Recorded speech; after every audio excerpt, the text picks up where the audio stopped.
হঠাৎ করে হযরত আলী হঠাৎ করে খাদিজাতুল কুবরার কাছে যা বলতেছে, মা আমাকে খাবার দাও গো মা, আমি ক্ষুধার্ত অবস্থায় মা গো তোমার কাছে আসছি গো মা। এবার খাদিজাতুল কুবরা বলে, সন্তান রে আলী, আমার কাছে খাবার দেওয়ার মতো কোনো কিছু নাই। এবার হযরত আলী ডাক দিয়ে বলে, মা গো আপনি যদি আমাকে খাবার দিতে না পারেন তাহলে রাসূলকে দেন। মা খাদিজা ডাক দিয়ে বলে, রাসূলকে দিয়া তুমি কি করবা? এবার খাদিজাতুল কুবরার কথা শুনে হযরত আলী বলতেছিল, মা গো যখন আমার ক্ষুধার্ত শরীর, যখন আমাকে ক্ষুধা লাগে, ও মা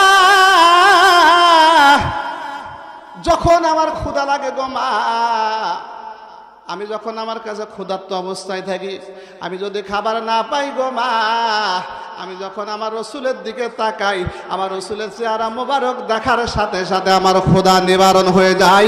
একটু জোরে জোরে বলা যাবে কি মারহাবা?